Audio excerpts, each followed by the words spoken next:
Hello மக்களே, அரசாங்கம் வெளியிட்டிருக்காங்களா ஒருங்கிணைந்த குழந்தை வளர்ச்சி பணிகள் திட்டத்தில் அங்கன்வாடி உதவியாளர் பணிக்கான விண்ணப்ப படிவம் எப்படி ஃபில் பண்ணுறது அப்படின்றது தொடர்ந்து இந்த வீடியோவில் பார்ப்போம். இந்த மாதிரி நீங்கள் தெரிஞ்சுக்கணும்னு ஆசைப்பட்டீங்களா மறக்காமல் என்னோட சேனலை சப்ஸ்கிரைப் பண்ணிக்கோங்க.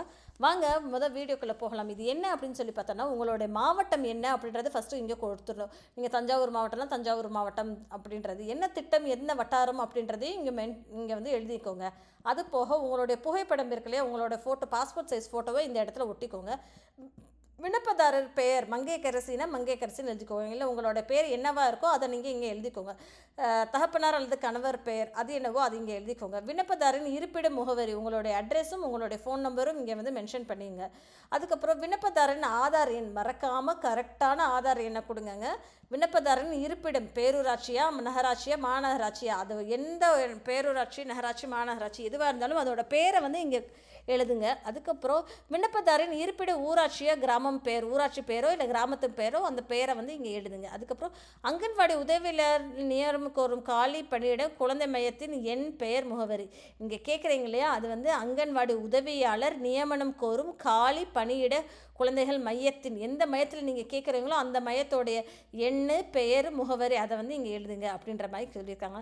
அப்புறம் கல்வி தகுதி, நீங்கள் என்ன படிச்சிருக்கீங்களோ அது, அப்புறம் 10ஆம் வகுப்பு தேர்ச்சி நீங்கள் பெற்றிருப்பீங்களே அதோட முழு விபரம் சான்றிதழ் நீங்கள் நகலோடு இங்கே சப்மிட் பண்ணுற மாதிரி இருக்கும், அட்டாச் பண்ணி அனுப்புகிற மாதிரி இருக்குது. இதோடு சேர்ந்து ஒரு ஜெராக்ஸ் காப்பியை அனுப்பிச்சி விடுங்க. அடுத்தது பிறந்த தேதியை பூர்த்தி செய்யும் வயது அப்படின்ற, அது நம்ம எந்த மாதம் நம்ம பிறந்திருக்கோம் இல்லையா அதையுமே இங்கே எழுதிட்டு அதுக்கான ஒரு சர்டிஃபிகேட் இருக்கும்ல அதையுமே நீங்கள் ஜெராக்ஸ் எடுத்து அனுப்பிச்சி விட்ருங்க.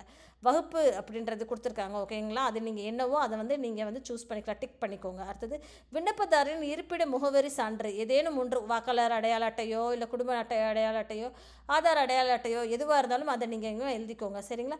அடுத்தது மாநகராட்சி நகராட்சி பேரூராட்சி இந்த விபரம் எல்லாமே இங்கே நீங்கள் கொடுக்குற மாதிரி இருக்கும்.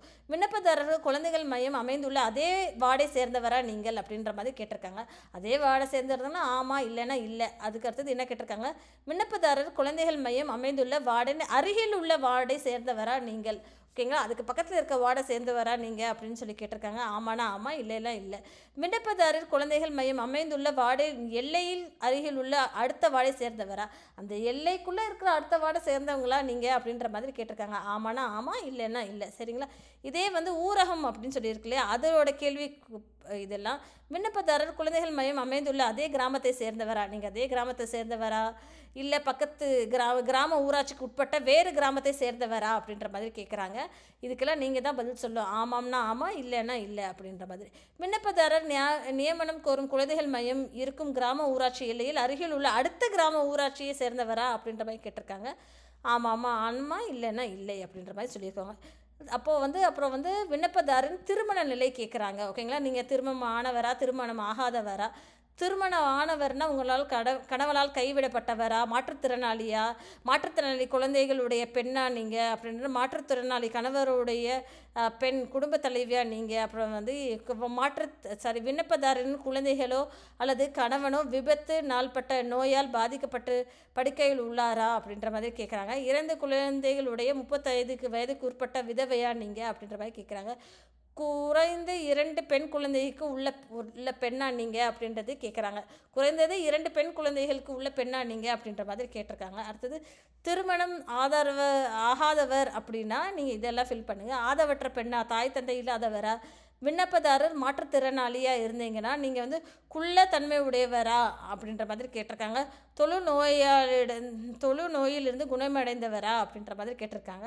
அடுத்தது அமில வீசால் ஆசிட் அட்டாக்கெல்லாம் நீங்கள் பாதிக்கப்பட்டிருக்கீங்களா அப்படின்ற மாதிரி கேட்டிருக்காங்க சரிங்களா. அதே மாதிரி உங்களுடைய இடம் நாள் எந்த இடத்துல இருந்து ஃபில் பண்ணுறீங்க, எந்த நாளைக்கு ஃபில் பண்ணுறீங்களோ அதை எழுதிக்கோங்க. விண்ணப்பதாரன் கையொப்ப மறக்காமல் உங்களுடைய சைனை இங்கே போட்டுருங்க சரிங்களா. விண்ணப்பதாரர்கள் இருப்பிடத்தில் இருந்து வட்டாரம் அதாவது ஊரகம் அல்லது திட்டம் நகரம் குழந்தை வளர்ச்சி திட்ட அலுவலகத்தில் அனுப்பி விண்ணப்பிக்கலாம் அப்படின்ற மாதிரி சொல்லியிருக்காங்க. இந்த மாதிரி நீங்கள் தெரிஞ்சுக்கணும்னு ஆசைப்பட்டீங்கன்னா மறக்காமல் என் சேனலை சப்ஸ்கிரைப் பண்ணிக்கோங்க. நன்றி.